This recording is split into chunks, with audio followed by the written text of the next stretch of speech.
السلام عليكم ورحمة الله وبركاته.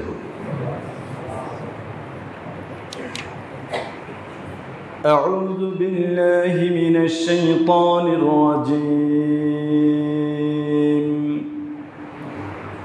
بسم الله الرحمن الرحيم.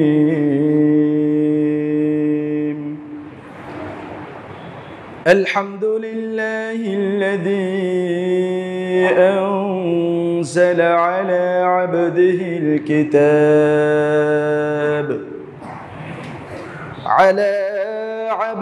الكتاب ولم يجعل له عوجا قيما لينذر بأسا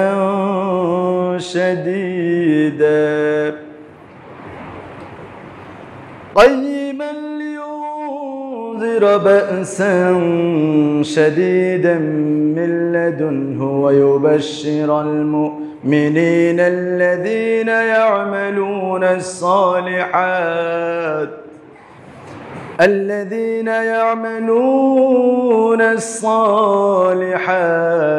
أن لهم أجرا حسنا ماكثين فيه أبدا وينذر الذين قالوا اتخذ الله ولدا ما لهم به من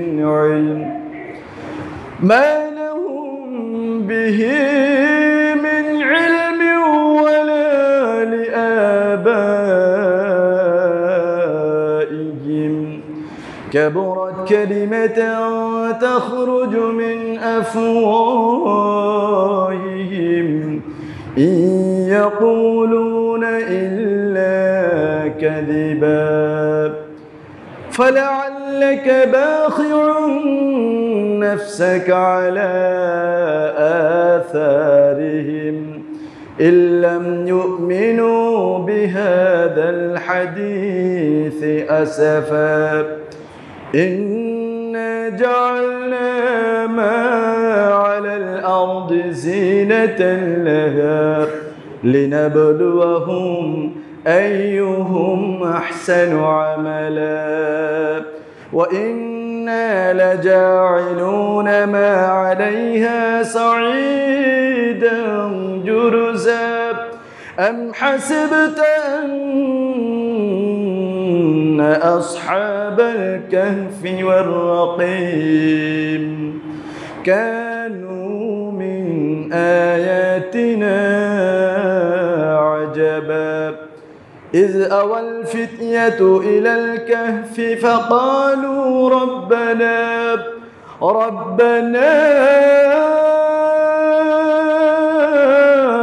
آتنا من لدنك رحمة وهيئ لنا من أمرنا رشدا فضربنا على آذانهم في الكهف سنين عددا.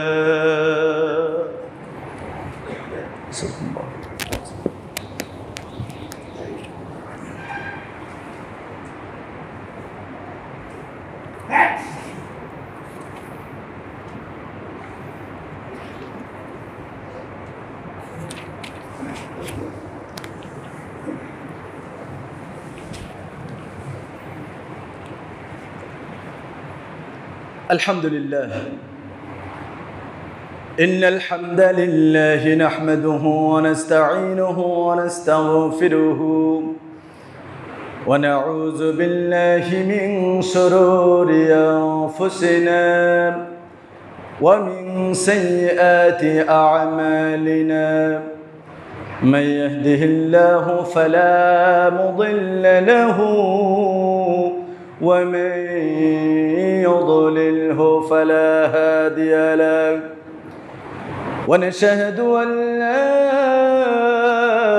إله إلا الله وحده لا شريك له ونشهد أن سيدنا وحبيبنا ومولانا محمد صلى الله تعالى عليه وعلى آله وأصحابه وبارك وسلم الذي أرسله بالحق بشيرا ونذيرا وداعيا إلى الله بإذنه وسراجا منيرا فقد قال الله تعالى في كلامه المجيد والفرقانه الحميد জবান খুলে সবাই পড়ুন আউযু বিল্লাহি মিনাশ শাইতানির রাজিম বিসমিল্লাহির রাহমানির রাহিম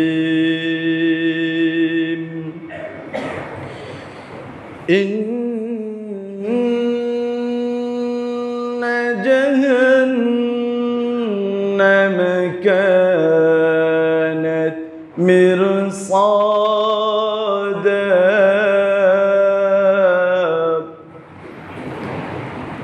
للطاغين مآبا لابثين فيها لا يذوقون فيها بردا ولا شرابا وقال رسول الله صلى الله عليه وسلم من سره أن ينظر يوم القيامة كأنه راعين فليقرأ إذا الشمس كورت وإذا السماء انفطرت وإذا السماء انشقت أو كما قال عليه الصلاة والسلام وقال تعالى في شان حبيبه آمرا ومخبرا إن الله وملائكته يصلون على النبي يا أيها الذين آمنوا صلوا عليه وسلموا تسليما درود إبراهيم اللهم صل على محمد كما صليت على إبراهيم وعلى آل إبراهيم إنك حميد مجيد اللهم بارك على محمد وعلى آل محمد كما باركت على إبراهيم وعلى آل إبراهيم إنك حميد مجيد الحمد لله ভারতবর্ষের মুর্শিদাবাদ জেলার রঘুনাথগঞ্জ উপজেলার অন্তর্গত মোহাম্মদপুর ঐতিহ্যবাহী এ জামি মসজিদের সম্মানিত সভাপতি মহোদয়, আজকের মসজিদের সম্মানিত ম্যানেজিং কমিটির সদস্যবৃন্দগণ, আজকের এই পবিত্র জুমার দিনে দূরে ও কাছ থেকে আগত স্বাগত প্রাণপ্রিয় মুসল্লিবৃন্দগণ, প্রাণপ্রিয় যুবক ভাইয়েরা, স্নেহের কচিকাচা বন্ধুরা, আমরা সর্বপ্রথম সেই মহান আল্লাহ সুবহানাহু ওয়া তাআলার দরবারে লাখো কোটি সাজুদ আর শুকরিয়া জ্ঞাপন করছি, যে মহান মালিক আজকের এই পবিত্র দিনে,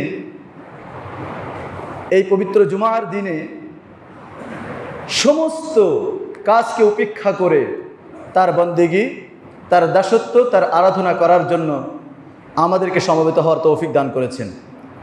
খুশি হয়ে বলছি আলহামদুলিল্লাহ। আমরা সর্বপ্রথম তাকওয়ার নীতির কথা বলছি। একটা মুসলিম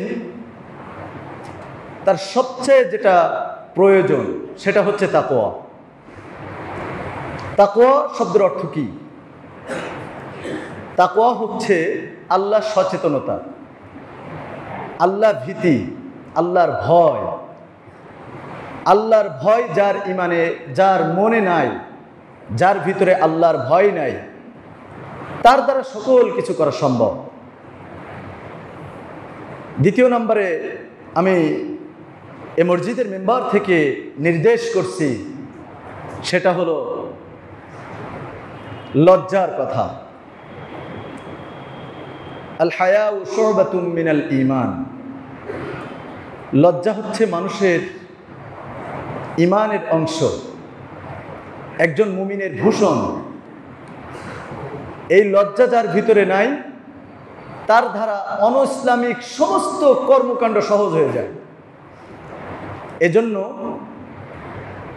আপনার ভিতরে এক নম্বরে তাকওয়া আছে কিনা কোরআন সুন্নাহ দিয়ে যাচাই করা।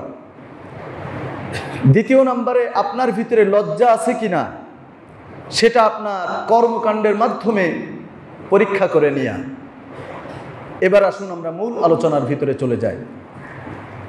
আমি সর্বপ্রথম কোরআনুল কারীমের ৭৮ নম্বর সূরা, সূরাতুন নাবায়ের ২১ থেকে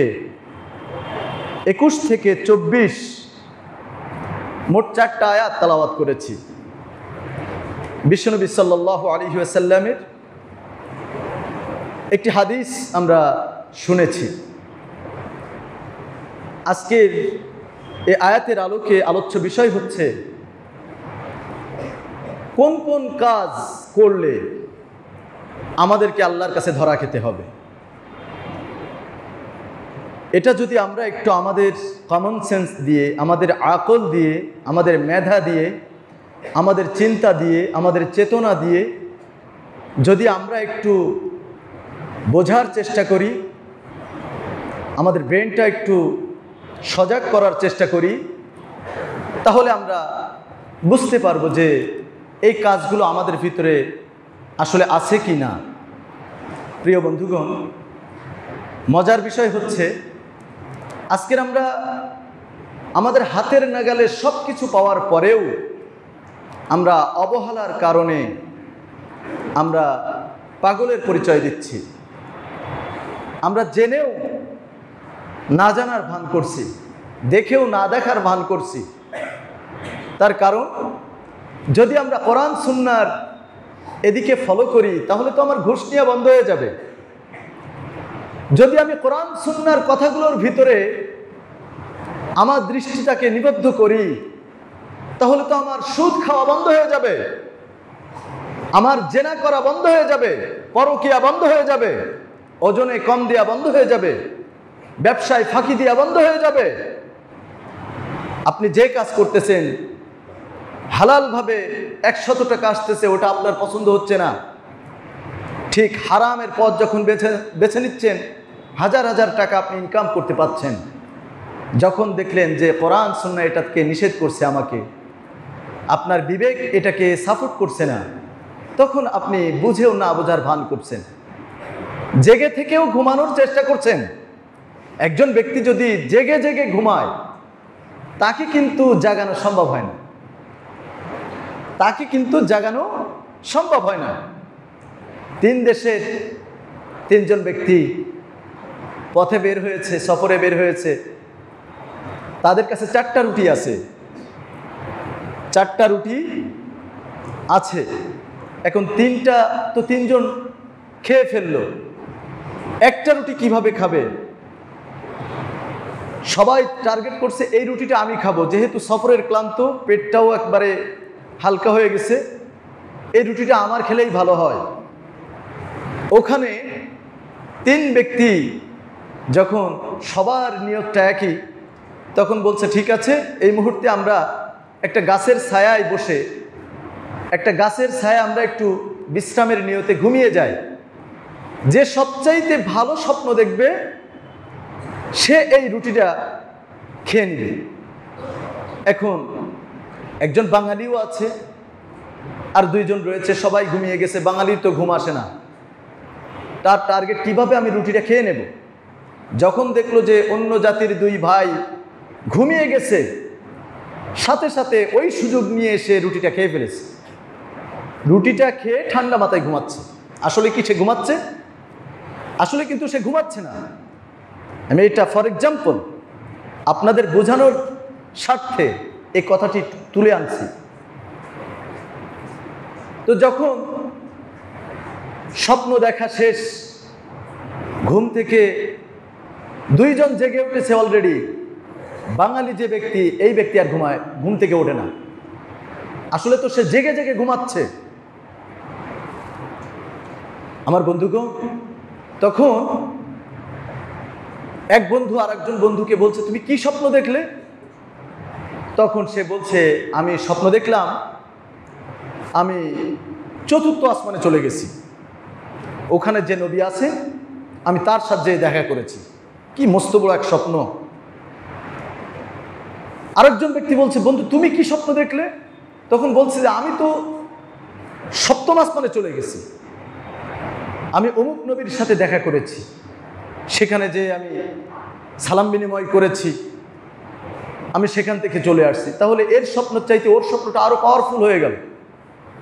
এখন আরেকজন ব্যক্তি, সে তো এখনো ঘুম থেকে ওঠে না, তার ঘুম থেকে জাগাতেও পারে না, তখন তারে অনেক জোর করে ঘুম থেকে জাগিয়েছে, সেও ঘুমানোর ভান করে উঠছে, বলছে আমারে তোমরা এখনই জাগিয়ে ফেললে, আমি তো শেষ হয়ে যাচ্ছিলাম। বলছে হ্যাঁ আমি খুব ভয়ানক স্বপ্ন দেখেছি। আসলে তার স্বপ্ন ছিল না, মূলত সম্পূর্ণটা ধান্দাবাজি ছিল। সে বলছে তুমি কি স্বপ্ন দেখলে? বলছে আমি দেখলাম ইয়া পুরো এক দৈত্য, এক ভয়ঙ্কর ব্যক্তি, ভয়ঙ্কর রূপ নিয়ে আমার সামনে এসেছে, হাতে একখান হাতুড় আছে, হাতে একখান হাতুড় আছে, এসে বলছে তুই রুটিটা খেয়ে নে, আর না হলে তোর এখনই শেষ করে দেব, এখনই শেষ করে দেব। তখন বলছে তারপর তুমি কি করলে, আমাদের ডাকুনি কেন? তখন বলছে যে আমি যে তোমাদের ডাকবো, তোমরা তো একজন আসো 4র্থ আসমানে, একজন আসো তো 7ম আসমানে, আমি কিভাবে ডাকবো? আসলে সম্পূর্ণ ছিল তার ফন্দি, কৌশল। আমার বন্ধুগণ তখন বলছে যে রুটিটা, বলছে আমি রুটিটা হাতুড়ের বাড়ি খাওয়ার আগেই ভয়ে খেয়ে ফেলেছি। তো এটা আমি আপনাদেরকে বলার উদ্দেশ্য হলো, আমাদের সমাজে এমন কিছু লোক রয়েছে, দাড়ি টুপি পাগড়ি গোলজামা সব রয়েছে, 5 ওয়াক্ত নামাজ পড়ে, দেখতে আর মনে হয় আল্লাহর ওলি, অথচ টাটকা শয়তানের দাড়ি। আছে না নাই? সবাই বলেন আছে না নাই? আমার বন্ধুগণ, যখন এরকম একজন ব্যক্তি দেখতে আল্লাহর ওলির মতো লাগতেছে, নেককার বান্দা হিসাবে তার মনে হচ্ছে, কিন্তু আসলে তার ভিতরে ভণ্ডামিতে ভরা, তার ভিতরে ভণ্ডামিতে ভরা। তার রাতে এক চেহারা, দিনের বেলা আর এক চেহারা। যখন সে ব্যবসায় বসে তার আর এক চেহারা হয়ে যায়, যখন সে চাকরিতে চলে যায় অন্যরকম চেহারা হয়ে যায়।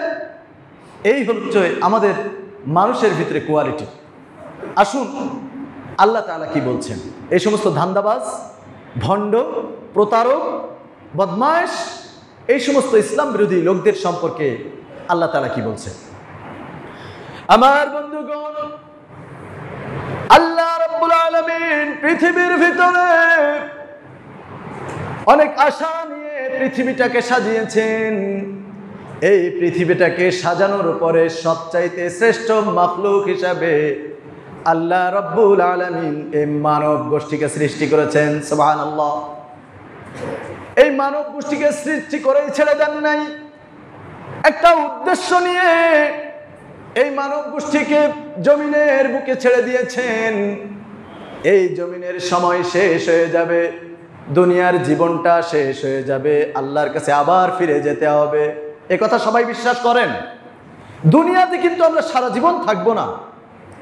আমাদেরকে যে যত বড় সম্পদশালী লোক হোক না কেন, যত বড় আসনে বসুক না কেন, যত কোটিপতি লোক হোক না কেন, সবাই কিন্তু একইভাবে বিশ্বাস করে যে আজ হোক কাল হোক অবশ্যই আমাকে সুম্মা ইলাইনা তুরজাউন, আল্লাহ তাআলার কাছে আমাদেরকে ফিরে যেতে হবে, ঠিক কি না?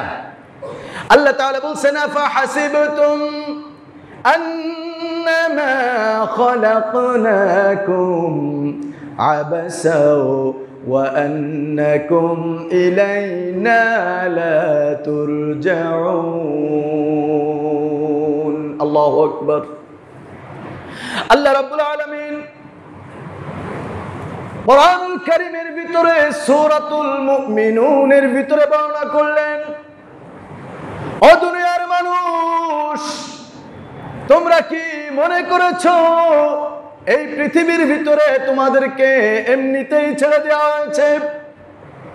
তোমরা কি মনে করে নিয়েছো এই পৃথিবীর ভিতরে তোমরা যা ইচ্ছা তাই করবে, খাও দাও ফুর্তি করো, दुनिया का मस्त बड़ो, दुनिया का मजा ले लो, ए दुनिया तुम्हारी है। তোমরা কি মনে করেছো শয়তানের এই মতবাদ অনুযায়ী তোমাদের জীবনটাকে পরিচালনা করবে? ও পৃথিবীর মানুষ, তোমরা কি মনে করেছো এই পৃথিবীতে তোমরা যা ইচ্ছা তাই করবে, অথচ তোমাদেরকে আমাদের কাছে ফিরে আসা লাগবে না? আল্লাহ রাব্বুল আলামিন বলছেন তোমাদেরকে একটা উদ্দেশ্য নিয়ে এই জমিনের বুকে আমি রাব্বুল আলামিন নির্দিষ্ট একটা হায়াত দিয়ে পাঠিয়েছি। এই উদ্দেশ্য শেষ হয়ে যাবে, এই সময়টুকু শেষ হয়ে যাবে, আমি রাব্বুল আলামিন তোমাদেরকে আবার আমার কাছে ফিরিয়ে নিয়ে আসব। সেই উদ্দেশ্যটা কি? এই উদ্দেশ্যের কথা বলতে গিয়ে সূরাতুজ জারিয়াত 27 নম্বর পারা 2 নম্বর পৃষ্ঠার 3 নম্বর লাইনের ভিতরে ছোট্ট একটা আয়াতের মাধ্যমে আল্লাহ রাব্বুল আলামিন সেই উদ্দেশ্যের কথা তুলে ধরেছেন। আল্লাহ তাআলা বলেন, ওয়ামা খালাকতুল জিন্না ওয়াল ইনসা ইল্লা লিয়াবুদুন। আল্লাহ রাব্বুল আলামিন বলছেন পৃথিবীর ভিতরে জিন এবং ইনসানকে আমি রব্বুল আলামিন সৃষ্টি করেছি শুধুমাত্র আমার প্রশংসা করার জন্য, আমার গোলামি করার জন্য, আমার দাসত্ব করার জন্য, আমার আনুগত্য করার জন্য। প্রশ্ন হচ্ছে, আমরা আমাদের বিবেকের কাছে এবার একটু প্রশ্ন দিচ্ছি যে আমরা গোলামি করি কার, আমরা আনুগত্য করি কার, আমরা তেলবাজি করি কার, আমরা চামচামি করছি কার? করার কথা কার ছিল? আল্লাহ রাব্বুল আলামিনকে বাদ দিয়ে আজকে আমরা মালিকের গোলামের বাচ্চা গোলামকে আমরা আজকে দাসত্ব করতেছি। সামান্য দুনিয়াবি স্বার্থ হাসিলের জন্য আমরা একজন গোলামের পেছনে আমরা দৌড়াচ্ছি। আমরা তার উপরে যে বিশ্বাসটুকু করি, আফসোস সেই বিশ্বাসটুকু আজকে আমাদের আল্লাহর উপরে নাই। আল্লাহ তাআলা বললেন, এই দুনিয়ার জীবন শেষ, তোমাদেরকে সুম্মা ইলাইনা তুরজাউন, তোমাদেরকে অবশ্যই অবশ্যই আমার কাছে ফিরে আসতে হবে। এবার তোমরা দুনিয়ার ভিতরে এই সময়টুকুর ভিতরে কি করেছো? আল্লাহর গোলামি করেছো নাকি শয়তানের গোলামি করেছো, নাকি গোলামের বাচ্চা গোলামের গোলামি করেছো? তোমরা কি করেছো? সব কিছুর জাস্টিফাই করার জন্য, সব কিছুর হিসাবগুলো তোমাদের বুঝিয়ে দেওয়ার জন্য আমি রব্বুল আলামিন তোমাদের জন্য বিচারের ময়দান কায়েম করে দেব। সুবহানাল্লাহ। আল্লাহ তাআলা বলছেন ওখান থেকেই তোমাদের ফয়সালা হয়ে যাবে, ওখান থেকেই তোমাদের সব ফয়সালা হয়ে যাবে। দুনিয়ায় তুমি বাড়াবাড়ি করেছো, আল্লাহকে ভুলে গেছো, যা ইচ্ছা তাই করেছো, সুদ ঘুষ জেনা ব্যভিচার চুরি বাটপারি ছিনতাই রাহাজানি কোনো কাজগুলো আপনার দ্বারা বাদ পড়ে যায় নাই। আপনি নামাজ পড়েছেন, ভণ্ডামি করেছেন, নামাজ পড়েছেন, মিথ্যা কথা বলেছেন, আপনি নামাজ পড়েছেন কিন্তু এমন এমন কাজ করেছেন আপনার উদাহরণ তো ফুটা বালতির মতো হয়ে গেছে। আপনি নামাজ পড়েছেন, ইবাদত করেছেন, বালতিটাকে পূর্ণ আমল দিয়ে ভরপুর করেছেন, কিন্তু আফসোস বালতির ভিতরে অনেকগুলো ছিদ্র থাকার কারণে একটা বালতিতে যতই আপনি নলকূপ থেকে যতই পানি ভরার চেষ্টা করেন না কেন, ছিদ্র থাকার কারণে বালতিতে যেমনিভাবে পানি আর থাকে না, ছিদ্র দিয়ে পড়ে যায়। আপনার ভিতরে নামাজ, রোজা, দান, সদকা, জিকির, আজকার সব রয়েছে, এরপরেও আপনার ভিতরটা ছিদ্র হয়ে গেছে সমালোচনার মাধ্যমে, আপনার ভিতরটা ছিদ্র হয়ে গেছে মানুষের দোষ খুঁজে বেড়ানোর কারণে, আপনার ভিতরটা ছিদ্র হয়ে গেছে গীবত করার কারণে, মিথ্যা বলার কারণে। আপনার এই সমস্ত ছিদ্র দিয়ে যত আমল ভিতরে ছিল সব আমলগুলো ভিতর থেকে সব চলে যাবে। আপনি একদিক থেকে আমল করতেছেন, আরেক দিক থেকে ছিদ্র দিয়ে সব বের হয়ে যাচ্ছে। এখন বলুন তো, আপনার আমার জীবনটা কিন্তু ফুটা বালতির মতো হয়ে গেল। ফুটা বালতিতে যেমনি ভাবে পানি থাকে না, তেমনি ভাবে আপনার আমার জীবনের ভিতরে এই খারাপ অভ্যাস নামক ছিদ্র থাকার কারণে আপনার আমার ভিতরেও ভালো আমল থাকছে না। আপনি তো হয়রান হয়ে যাবেন, আফসোস করবেন যে হায়রে, এত ইবাদত করলাম, এত দান সদকা করলাম, মসজিদ 1টা 2টা 3টা 5টা বানিয়ে দিলাম, হজ করে আসলাম, এরপরে আমার আমলগুলো কোথায় গেল? মনে করুন আপনি চায়ের দোকানে বসে একদিন একটা মানুষকে কষ্ট দিয়েছিলেন, একটা মানুষের সমালোচনা করেছিলেন, একটা মানুষের নামে গীবত করেছিলেন। এই গীবতের কারণে আপনার সমস্ত আমলগুলো সব ওই ব্যক্তির আমলনামায় চলে গেছে। সুবহানাল্লাহ। আপনার আমলনামা জিরো। আপনার আমলনামা শুধু জিরো নয়, আপনার আমলনামার ভিতরে যে ব্যক্তিকে নিয়ে আপনি কুৎসা উঠিয়েছেন, অপবাদ দিয়েছেন, যে ব্যক্তিকে আপনি কষ্ট দিলেন, যে ব্যক্তির অর্থ সম্পদ আপনি সব লুফে নিলেন, সব লুটে নিলেন, চুরি করলেন, বাটপারি করলেন, ছিনতাই করলেন, সব তার আমলনামায়, আপনার আমলনামার আমলগুলো সব চলে গেল, আর তার গুনাহগুলো সব আপনার আমলনামায় চলে আসলো। তাহলে উদাহরণ হচ্ছে আপনার আমার জীবনটা হলো ফুটা বালতি, লাভ নাই। আপনার কপালে কালো হয়ে গেছে তো কি হয়েছে? আপনার মতন বড় চোর তো আর কেউ নাই। আপনার দেখতে আল্লাহর ওলি মনে হলেও আপনি তো ইসলামের সবচাইতে বড় দুশমন। আল্লাহ তাআলা বলছেন, ইন্না জাহান্নামা কানাত মিরসাদা। এই সমস্ত চোর, বাটপার, বদমাশ, সুদখোর, ঘুষখোর, জিনাকারী, পরোয়াকারী, এই সমস্ত আল্লাহর দুশমনদের জন্য জাহান্নামটাকে আল্লাহ রাব্বুল আলামিন একটা ফাঁদ হিসাবে তৈরি করে রেখেছেন। আপনি অপরাধ করবেন, ওই ফাঁদে আটকে যেতে হবে। দুনিয়ার ভিতরে আপনি বাহাদুরি করছেন, ক্ষমতার পাওয়ার দেখাচ্ছেন, বড় ব্যবসায়ী, আপনার ভিতরে অহংকারে ভরপুর হয়ে গেছে। হায় রে, আপনার মতন দুর্ভাগা তো আর কেউ নাই। আপনি বড় ব্যবসায়ী, কোটিপতি, তো কি হয়েছে? আল্লাহর কাছে তো আপনার 5 পয়সা মূল্য নাই। আপনার সব কিছু শেষ হয়ে যাবে, আপনি মরবেন তো সাথে সাথে আল্লাহর ফাঁদে আপনি আটকে যাবেন। ইন্না জাহান্নামা কানাত মিরসাদা। আল্লাহ রাব্বুল আলামিন বললেন, নিশ্চয় যারা দুনিয়ার ভিতরে হেন জঘন্য কর্মকাণ্ডের ভিতরে লিপ্ত থাকবে, এই সমস্ত নাফরমান বেঈমান জাহান্নামীদের জন্য আমি রব্বুল আলামিন নিঃসন্দেহে জাহান্নামটাকে একটা ফাঁদ হিসাবে তৈরি করে রেখেছি। এর পরবর্তী আয়াতে আল্লাহ তাআলা কি বলছেন এবার খেয়াল করুন, আপনারা আমার সাথে একটু মিলিয়ে নেন।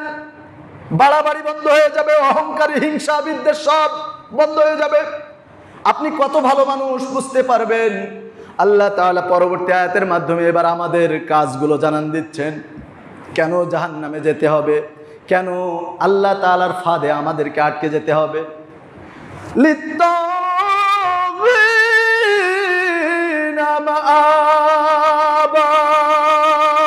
আল্লাহু আকবার।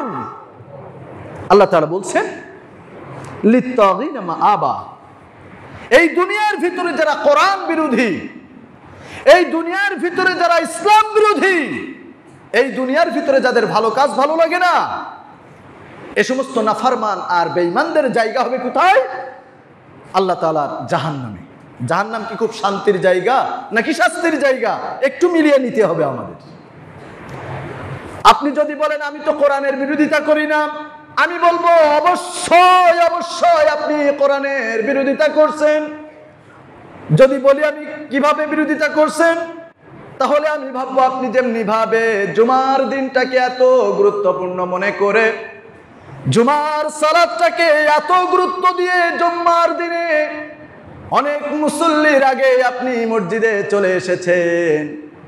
অন্য অন্য ওয়াক্তের সময় যদি আপনি দেখেন, ওই সময় কিন্তু কাজের কারণে, বিভিন্ন ঝামেলার কারণে ওই ঝামেলাটাকে আপনি বড় করে দেখছেন, অন্য ওয়াক্তের নামাজটাকে আপনি মূল্যায়ন করলেন না। অথচ আল্লাহ তাআলা কোরআনুল কারীমের ভিতরে 82 বার এই সালাতের কথা বলেছেন। আকিমুস সালাহ,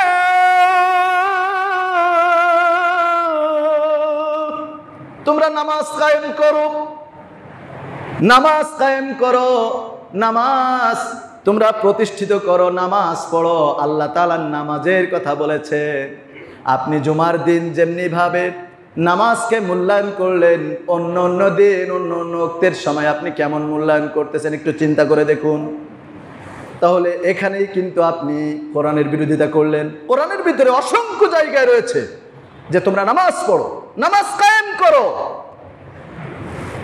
আজকে সেটা আমরা বাদ দিলাম, 1 নম্বরে ধরা। এবার আসুন 2 নম্বর, ওয়া আতুজ যাকাত। কোটি কোটি সম্পদ দিয়ে আল্লাহ তাআলা আপনাকে আমাকে একটু পরীক্ষা করতেছেন। আল্লাহ তাআলা কাউকে সম্পদ দিয়ে পরীক্ষা করেন, কাউকে না দিয়ে পরীক্ষা করেন, কাউকে ইজ্জত দিয়ে পরীক্ষা করেন, কাউকে বেইজ্জতি করে পরীক্ষা করেন। কোরআনুল কারীমের ভিতরে সেটাও বলছে, তুতিল মুলকা মান তাশা ওয়া তানজিউল মুলকা মিম্মান তাশা ওয়া তুইজ্জু মান তাশা ওয়া তুযিল্লু মান তাশা। কোরআনুল কারীম খুলুন, 3 নম্বর পারা 12 নম্বর পৃষ্ঠার ভিতরে আপনারা এই কথাগুলো জেনে নেবেন। সূরাতুল আলে ইমরানের মাধ্যমে আল্লাহ তাআলা এর মাধ্যমে বলে দিয়েছেন, আমি কাউকে সম্মান দিয়ে পরীক্ষা করি, কাউকে সম্মান হানি করে পরীক্ষা করি, ইজ্জত দিয়ে পরীক্ষা করি, বেইজ্জতি করেও পরীক্ষা করি, সম্পদ দিয়ে পরীক্ষা করি, কাউকে অসহায় করে আমি পরীক্ষা করি। ও আমার বন্ধুগণ, যেটা বলছিলাম, ওয়া আকিমুস সালাতা, 2 নম্বরে ওয়া আতুজ যাকাত। আপনাকে আল্লাহ তাআলা কোটি কোটি টাকার সম্পদ দিয়েছেন, বড় বড় ব্যবসার মালিক বানিয়ে দিয়েছেন, বড় বড় সম্পদের মালিক বানিয়ে দিয়েছেন। এত কিছুর পরেও আপনি তো যাকাত দেন না, যাকাতের নাম করে মানুষের সাথে প্রতারণা করেন। মানুষের অসহায় অভাবীদের টাকা নিয়ে আপনি নিজেকে বড় কিছু মনে করেন। আপনি ইচ্ছা মতো 100 টাকা 200 টাকা দামের কাপড়গুলো কিনে ত্রাণ দেওয়ার মতন একটা ব্যবস্থা করে রেখেছেন। সমাজের ভিতরে এটাই চালু করেছেন যে আমি কত বড় দাতা একটু দেখে নাও। কিন্তু আপনি, আফসোস হচ্ছে আপনার মতন বোকা তো আর কেউ নাই। আপনি কার টাকা নিয়ে বাহাদুরি করতেছেন? আপনার এই সম্পদের ভিতরে একটা অংশ তো গরিবদের অংশ। গরিবদের টাকা নিয়ে আপনি এত বাহাদুরি দেখান, এটা তো আপনার হক না, এটা তো গরিবদের হক। যে প্রকৃত এটার হকদার তার কাছে আপনি ওটা পৌঁছিয়ে দিন, একটা কাপড় নয়। তাহলে এখানে আপনি কোরআনের বিরোধিতা করলেন। এবার আসুন আরো একটা বিরোধিতার কথা বলি। আপনার আমার সমাজের ভিতরে কিন্তু অনেক কোয়ালিটির প্রফেশনাল চোরগুলো রয়েছে। প্রফেশনাল চোরগুলো যদি বলি, সেটা টাকা চুরি করে। আপনি একটা দোকানে ব্যবসা করতেছেন, ওই ব্যবসার ভিতরে আপনার অনেকগুলো কর্মচারী রয়েছে। মালিককে ফাঁকি দিয়ে আপনি কিছু টাকা আত্মসাৎ করলেন, পকেটে ভরলেন। আবার মালিকও কি করছে, একটা গ্রাহককে, একটা লোককে যখন ভালো মাল দেওয়ার কথা বলে, 1 নাম্বার মাল ধরিয়ে দেওয়ার কথা বলে, টাকা ঠিকই নিচ্ছে, কিন্তু দেওয়ার সময় দিচ্ছে 2 নাম্বার একটা মাল। এটা হলো একটা সেক্টর। আপনি চাকরিতে যাচ্ছেন, একটা চাকরিতে মানুষের যখন উপকার, মানুষ যখন একটু সেবা নিতে যাবে আপনার কাছে, তখন আপনার মুখ আর কথা বলতেছে না, আপনার পকেট কথা বলতেছে। পকেটের ভিতরে মাল দিলে তারপর তোমার উপকার হবে, আপনি ঘুষ নিচ্ছেন। এভাবেই আপনি চুরি করতেছেন, মানুষের পকেট কাটতেছেন। আবার ছেঁচড়া চোরও অনেকগুলো রয়েছে, বিভিন্ন রকম কৌশলে বিভিন্ন রকম কোয়ালিটির চোর আমাদের সমাজে দেখা যায়। আল্লাহ তাআলা বলছেন, ওয়াস-সারিকু ওয়াস-সারিকাতু ফাকতাউ আইদিয়াহুমা। চোর পুরুষ হোক নারী হোক, চুরি করলে তার হাত কেটে দাও, কোরআনিক বিধান।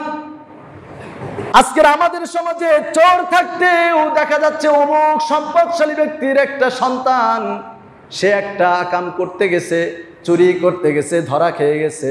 তার স্বভাবই চোর, চুরি করতে গেছে, বড় লোকের বাচ্চা বলে তার সমস্ত গুনাহগুলো মাফ হয়ে যায়, তার অপরাধটা ক্ষমা করে দেয়া হয়।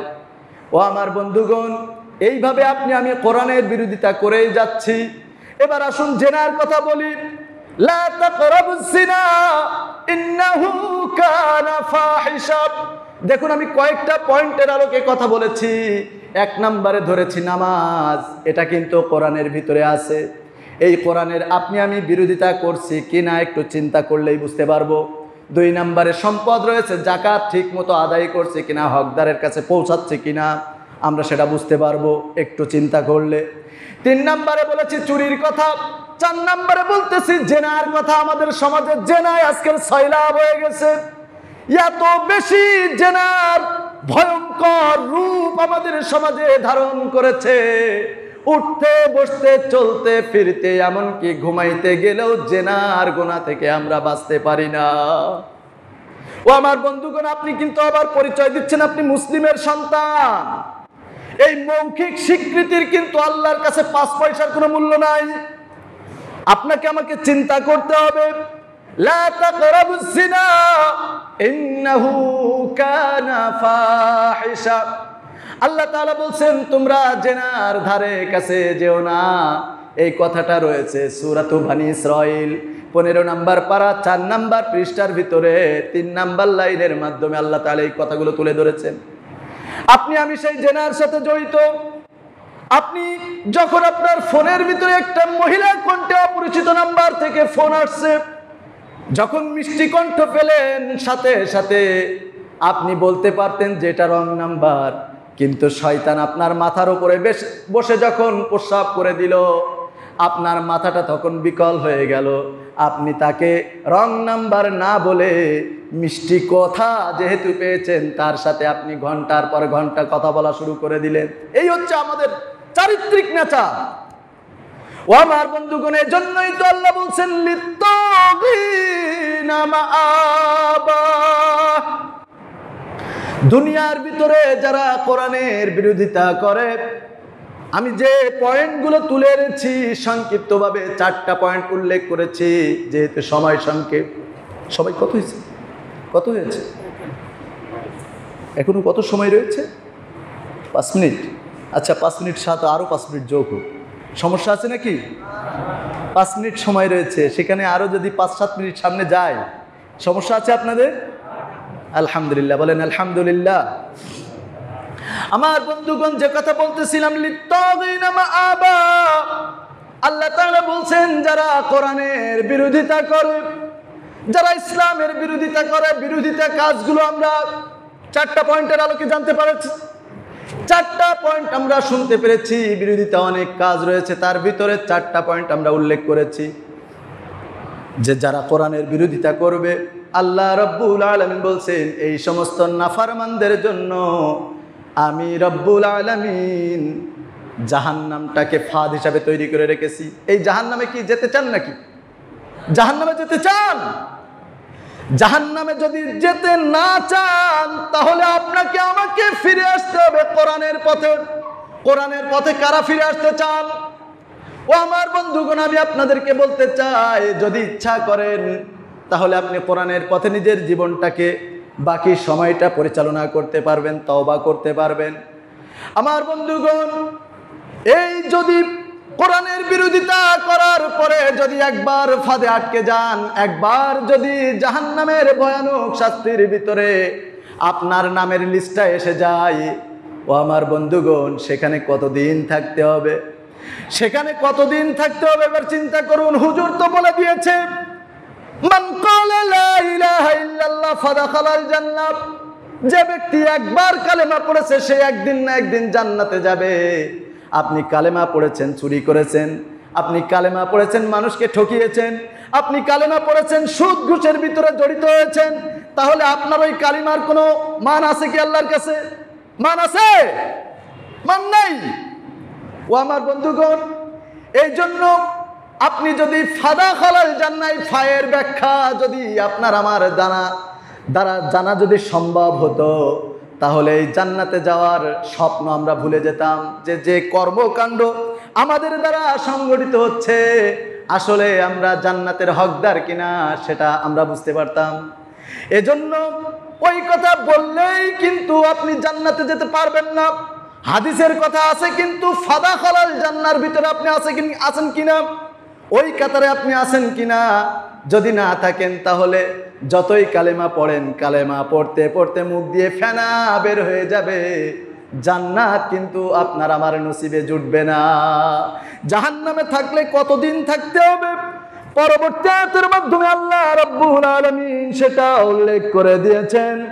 লাবিসিনা ফিহা আহকাবা, একবার যারা জাহান্নামের ভিতরে লিস্টবদ্ধ হয়ে যাবে, একবার যারা দুনিয়ার জীবন থেকে আকাম কুকাম করার কারণে, কোরআনের বিরোধিতা, ইসলামের বিরোধিতা করার কারণে একবার যারা খারাপ মানুষের তালিকায় লিপিবদ্ধ হয়ে যাবে, একবার যারা জাহান্নামের বাসিন্দা সিলেক্ট হয়ে যাবে, আল্লাহ রাব্বুল আলামিন বলছেন লাবিসিনা ফিহা আহকাবা, ওই জাহান্নামের ভিতরে যুগের পর যুগ, শতাব্দীর পর শতাব্দী, শব্দের দিকে খেয়াল করুন, যুগের পর যুগ, কত যুগ যে জাহান্নামের ভিতরে অবস্থান করা লাগবে একমাত্র কে জানেন? একমাত্র আল্লাহ তাআলাই জানেন। শতাব্দীর পর শতাব্দী, 100 বছরে একটা শতাব্দী হয়, এখানে শব্দ এনেছেন শতাব্দীর পর শতাব্দী, কত শতাব্দী যে আমার আপনাকে সেখানে থাকতে হবে একমাত্র জানেন আল্লাহ তাআলা।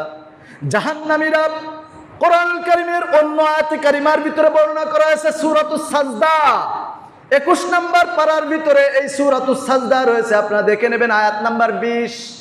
জাহান্নামীরা যখন জাহান্নামের আযাবকে সহ্য করতে পারবে না, আপনি তো বলতেছেন একদিন জাহান্নামে গেলে একদিন না একদিন বের হয়ে যাব, কিন্তু কোরআন তার বিরোধিতা করছে। জাহান্নামের ভিতরে যদি আপনি একবার চলে যান, এত জাহান্নামের শাস্তি, এত জাহান্নামের শাস্তি, আপনি যখন আযাবটাকে সহ্য করতে পারবেন না, তখন জাহান্নাম থেকে বের হওয়ার জন্য জাহান্নামের একবারে দরজার কাছে চলে আসবেন, একবারে জাহান্নামের দুয়ারের কাছে যখন চলে আসবেন, সে আর্তনাদ করবেন, আমরা আর সহ্য করতে পারি না, আমাদেরকে একটিবারের জন্য জাহান্নাম থেকে বের করে দাও।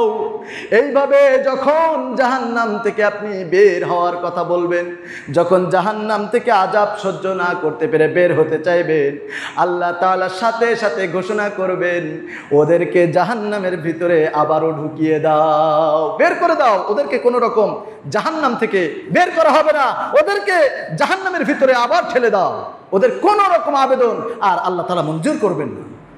আর আপনি তো বলতেছেন মান ক্বালা লা ইলাহা ইল্লাল্লাহ, একদিন না একদিন আমি তো জান্নাতে চলে যাব, অসম্ভব, অসম্ভব।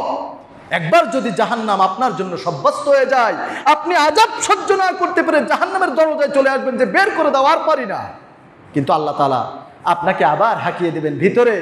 জাহান্নামের ফেরেশতা, যত দায়িত্বরত ফেরেশতা রয়েছে, তাদেরকে বলবে ওদেরকে হাঁকিয়ে ওদের ভিতরে ঢুকিয়ে দাও, ওদের বের হওয়ার আর কোনো সুযোগ নাই। আমার বন্ধুগণ, খেয়াল করতে পেরেছেন?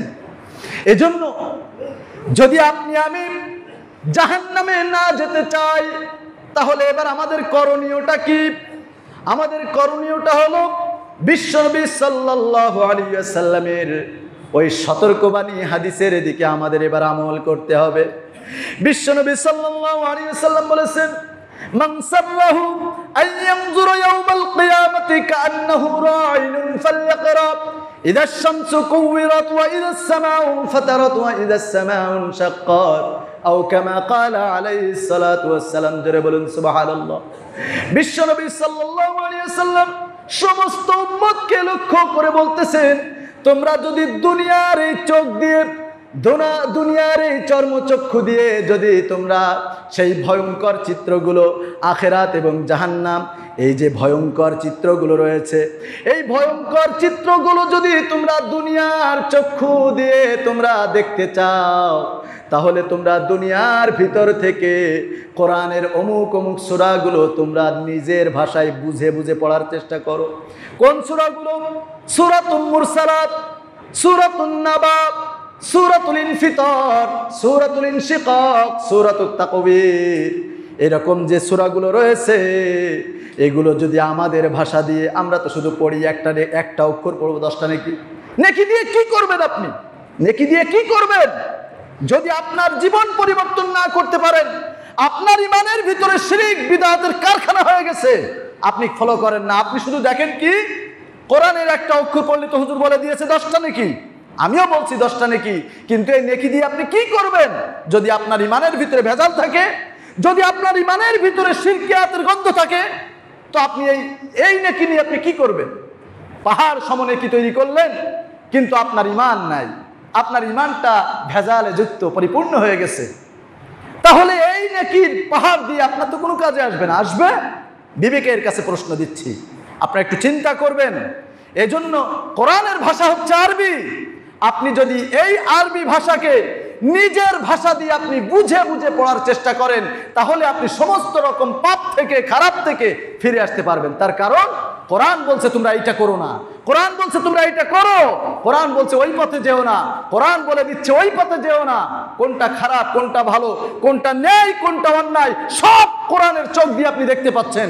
তাহলে সেই কোরআনকে আপনি বাদ রেখে আজকের লেনিন, কার্ল মার্কসের সমস্ত মতবাদ নিয়ে যা ইচ্ছা আপনি তাই শুরু করেছেন, আপনার অবস্থা কি হবে? এজন্য আমার বন্ধুগণ, আমি আপনাদের কাছে বলবো, কোরআন পড়ুন অর্থসহ। 2টা আয়াত পড়ুন, 3টা আয়াত পড়ুন, 5টা আয়াত পড়ুন, সেটা অর্থসহ।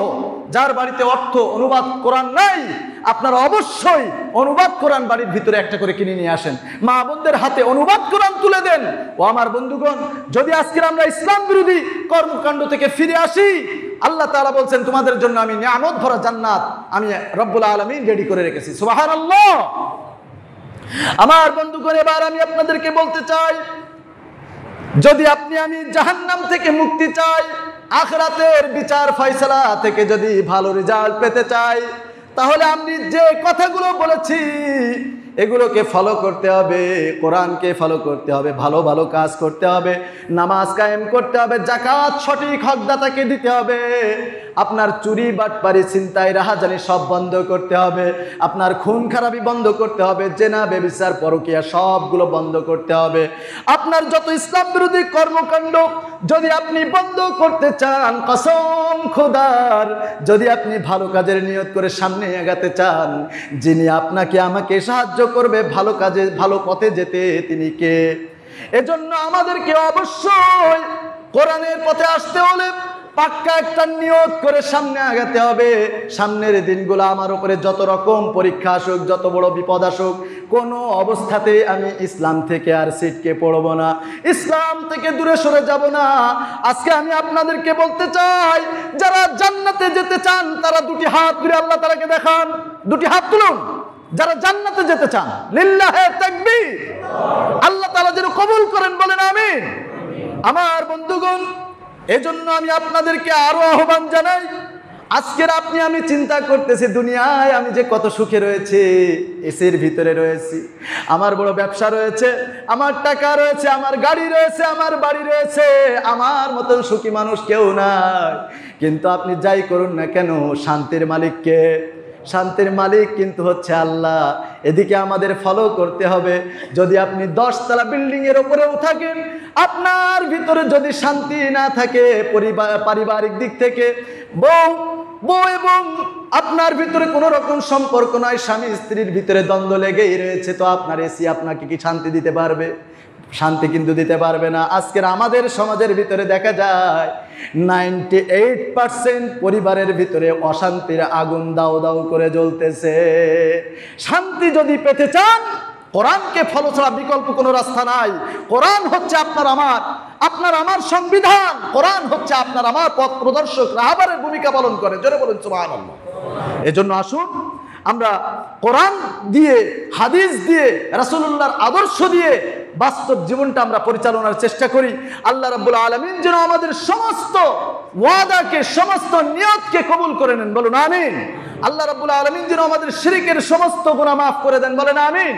আল্লাহ রাব্বুল আলামিন যেন আমাদের ইচ্ছায় অনিচ্ছায় যত পাপ করেছে সমস্ত পাপকে আল্লাহ তাআলা ধুয়ে শিলা বৃষ্টি দিয়া, সাদা সাদা শিলা বৃষ্টি দিয়া, এই পাথর দিয়া, এই শিলা বৃষ্টির পানি দিয়া সুন্দর করে আমাদের আমল নামাটার সমস্ত গুনাহগুলো যেন আল্লাহ তাআলা ধৌত করে দেন, বলেন আমিন। আল্লাহ যেন আমরা যে ভালো নিয়তগুলো করতেছি এই নিয়তগুলো যেন বাস্তবায়ন করার তৌফিক দান করেন, বলুন আমিন। আরো জোরে বলুন আল্লাহুম্মা আমিন। ওয়া আখিরু দাওয়ানা আনিল হামদুলিল্লাহি রাব্বিল আলামিন। সুবহানাকাল্লাহুম্মা ওয়া বিহামদিকা আশহাদু আল্লা ইলাহা ইল্লা আনতা আস্তাগফিরুক ওয়া আতুবু ইলাইক। কাতার সোজা করুন। যারা পেছনে রয়েছেন, পর্যাপ্ত জায়গা রয়েছে।